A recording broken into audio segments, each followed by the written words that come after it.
Hello friend, this is Dr. Sheila and very welcome to ICHR. I am a homeopathic physician. आज इस video में हम जानेंगे homeopathy की नक्स वोमिका मेडिसिन के बारे में.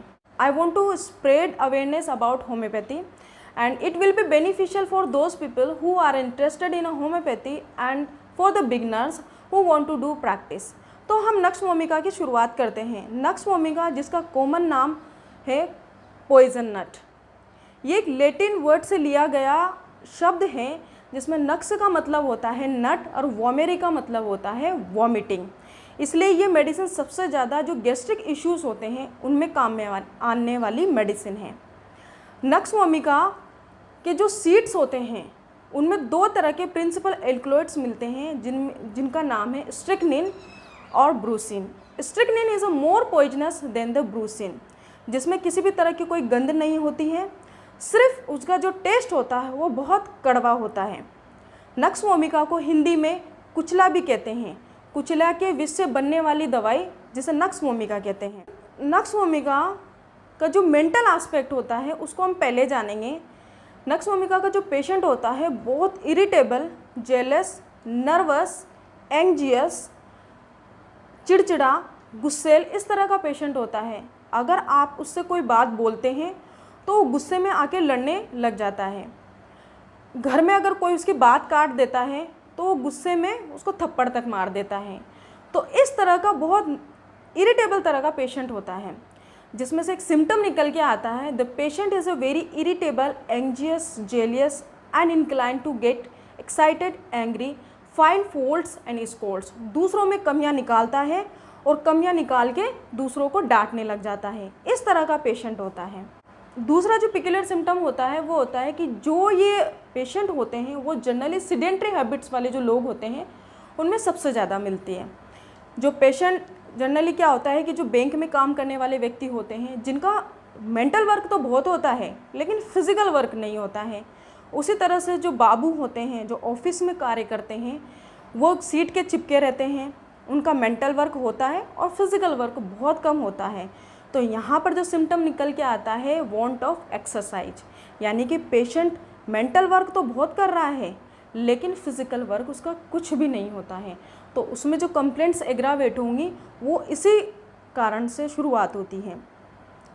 अब ये सारे सिम्टम्स तो हमने बताए, लेकिन ये होता क्यों है? इसका जो पेशेंट होता है बहुत एम्बिशियस होता है. एम्बिशियस का मतलब होता है महत्वाकांक्षी. पेशेंट अपने काम के प्रति बहुत डेडिकेट होता है, काम करता रहेगा, लेकिन अगर किसी कारणवश उसका काम नहीं हो पाया या उसका काम कंप्लीट नहीं हो पाया तो वो उस वजह से इतना परेशान हो जाएगा तो लॉन्ग टाइम उसका मेंटल एग्जर्शन बढ़ने लग जाता है, क्योंकि उसका काम कंप्लीट नहीं हुआ, क्योंकि वो बहुत ज़्यादा महत्वाकांक्षी होता है. इस वजह से वो रात भर जगने लग जाता है और परेशान रहने लग जाता है. फोर्थ जो इसका पिकुलर सिम्टम आता है वो है over sensitiveness to smell, noise, talking और एक्सटर्नल इम्प्रेशंस. बाहर के जो प्रभाव होते हैं जैसे लाइट है या आवाज़ है, शोरगुल, बाजा बजने, इनसे उसको बहुत परेशानी होती है.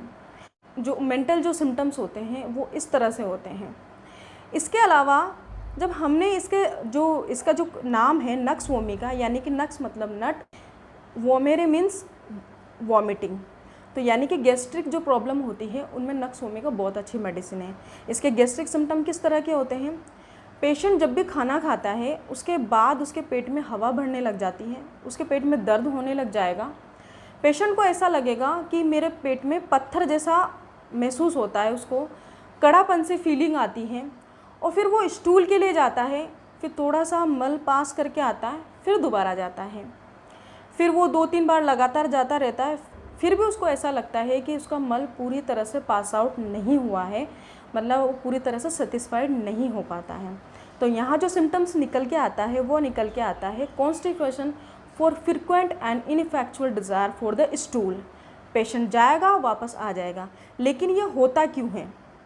ये इसलिए होता है कि जो आंतों की संकुचन क्रियाएँ हैं, यानी कि पेरिस्टाल्टिक जो मूवमेंट्स होते हैं इंटेस्टाइन के, वो प्रॉपर रूप से नहीं हो पाते हैं. इस वजह से पेशेंट को दिक्कत शुरू होने लग जाती है. इसी तरह से ब्राइनिया में जो होता है वो गैस्ट्रिक जूस की डेफिशिएंसी की वजह से पेरिस्टाल्टिक मूवमेंट वो वर्क नहीं कर पाते हैं, इसलिए उसमें गैस्ट्रिक प्रॉब्लम होती है। नक्स वोमिका में पेरिस्टाल्टिक मूवमेंट जो प्रॉपर रूप से न होने की वजह से उसको गैस्ट्रिक प्रॉब्लम ज़्यादा होती है। पेशेंट बहुत ज़्यादा दर्द महसूस करेगा, उसके पैरों में इनमें दर्द होने लग जाएगा, सिर में दर्द होने लग जाता है, स्टूल के लिए जाएगा, स्टूल करके नहीं आएगा, तो इस वजह से वो बहुत चिड़चिड़ा और एंग्जियस होने लग जाता है। ये मेडिसिन में जो क्या होता है, पेशेंट के जो एग्रावेशन सिम्टम्स होते हैं वो मॉर्निंग में यानी कि 3 to 4 AM में स्टार्ट होते हैं, और पेशेंट को जो रिलीव मिलता है वो मिलता है इवनिंग टाइम पे, जब वो रेस्ट के कंडीशन में हो या फिर वो लेटा रहता है तब उसको आराम मिलता है।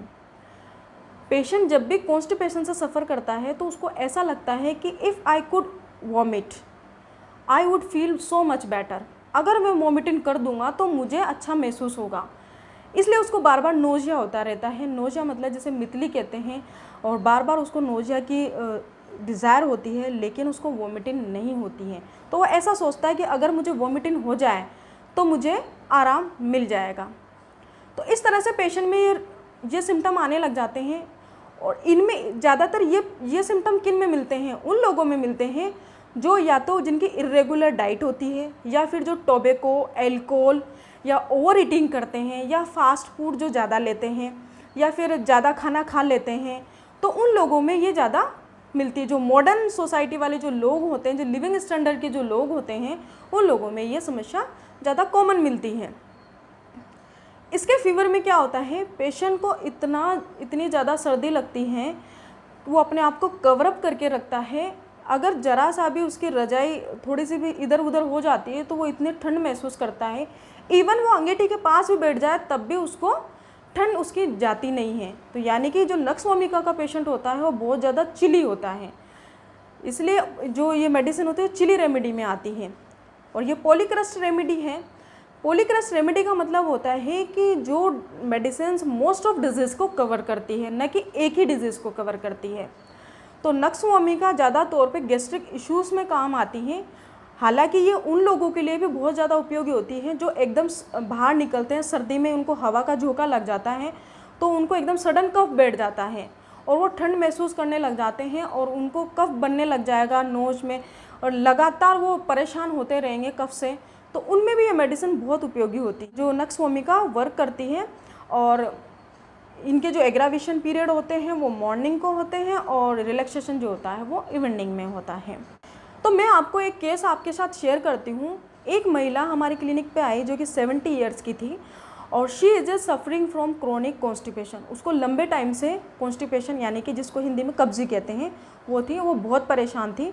जब भी वो खाना खाती उसके पेट में हवा भर जाती, और जो हवा है वो ऊपर की तरफ स्प्रेड करती, और उसके रिब्स में भी पेन होता था।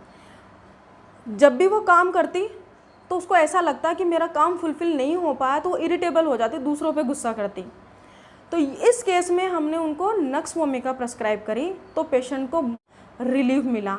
जब वो सेकंड टाइम आई हमने इस मेडिसिन को रिपीट किया तो पेशेंट को बहुत आराम मिला। नक्स वोमिका है वो बहुत अच्छी मेडिसिन है जब भी हम किसी भी कॉन्स्टिपेशन के बारे में बात करते हैं, और इसमें ये मेडिसिन जब भी काम में आती है जब कोई हाईली डोज की एलोपैथिक मेडिसिन खाकर आया है, या फिर किसी वेद डॉक्टर के पास उन्होंने किसी तरह का चूर्ण भस्म वगैरह उसने खाया और उसके बाद उसको प्रॉब्लम स्टार्ट हो गई, यानी कि उसका साइड इफ़ेक्ट उसको महसूस हो रहे हैं, तो भी हम इस मेडिसिन को प्रेस्क्राइब करते हैं। क्योंकि नक्स वोमिका जो साइड इफ़ेक्ट्स होते हैं अदर पैथिक हैं उनको भी रिमूव करती है। This is the all about of nux vomica. एक एडवाइस आप लोगों को देना चाहती हूँ, don't take any medicine without the prescription of the doctor. Doctor के प्रिस्क्रिप्शन के बिना आप किसी भी मेडिसिन को सेल्फ ना लें, क्योंकि आपको उनके बारे में डिटेल नहीं पता होती है तो आप उनका सेल्फ मेडिकेशन करना गलत हो जाता है। अगर आपको कोई प्रॉब्लम है तो अपने डॉक्टर से आप परामर्श लें और उन्हीं के अनुसार दवाई लें।